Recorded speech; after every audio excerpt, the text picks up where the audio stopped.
আসসালামু আলাইকুম। আজকে আপনাদের করে দেখাবো ডিমের কোরমা।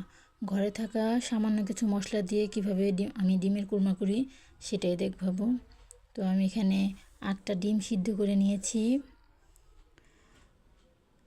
এখন কড়াইতে তেল দিয়ে দিলাম, সাথে সামান্য ঘি। এটা গরম হয়ে এলে এর মধ্যে ডিমগুলা হালকা ভেজে নেব, যেন একদম লাল না হয়ে যায়, সাদা সাদা করে ভেজে নেব। ডিম যদি ফুটে আসে তাহলে তেলের মধ্যে একটু লবণ দিয়ে নেব বা নিবেন, যাতে ডিম ফুটে গায়ে না আসে।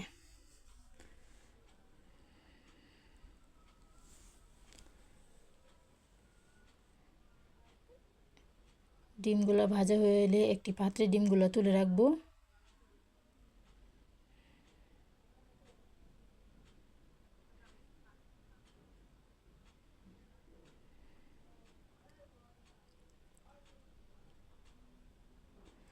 এখন এই তেলের মধ্যে আস্ত গরম মশলা যেমন তেজপাতা, এলাচ, লবঙ্গ, দারুচিনি এগুলো দিয়ে দিব। এরপরে দিয়ে দিব পেঁয়াজ কুচি,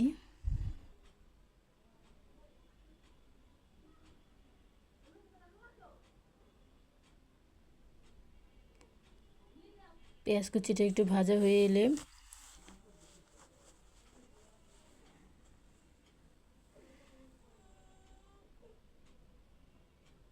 যেন একটু হালকা ব্রাউন কালার হয়, বাটা মশলা আদা রসুনের পেস্ট দিয়ে দিচ্ছি। এরপরে দিয়ে দেব আরও কিছু বাটা মশলা। এর মধ্যে আছে বাদাম, একটু টমেটো, তারপরে পেঁয়াজের বাটা, এগুলো আবার দিয়ে দিচ্ছি।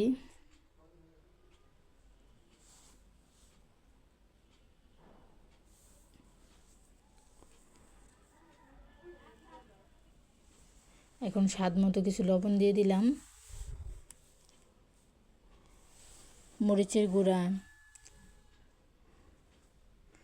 ধনিয়ার গুঁড়া, আর একটু জিরার গুঁড়া, একটু এলাচের গুঁড়া দিয়ে দিব,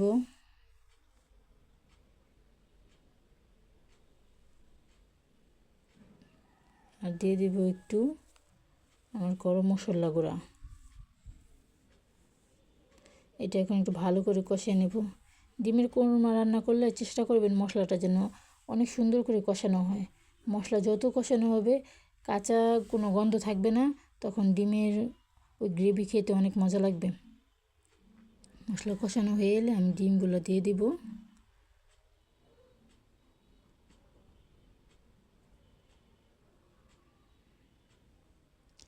আমি আগে থেকে দুধ জাল করে নিয়েছিলাম, সেটা এখন দিয়ে দিলাম।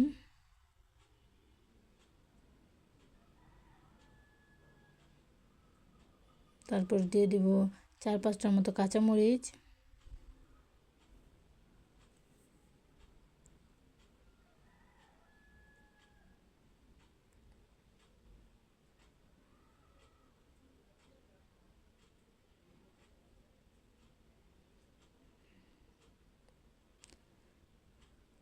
একটু চিনি দিয়ে দিলাম, এটা স্বাদ বাড়ানোর জন্য।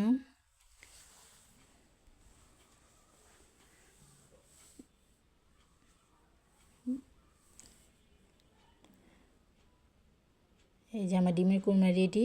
আপনারা এভাবে বানিয়ে খেয়ে দেখবেন, আমাকে জানাবেন কেমন হয়েছে। ধন্যবাদ।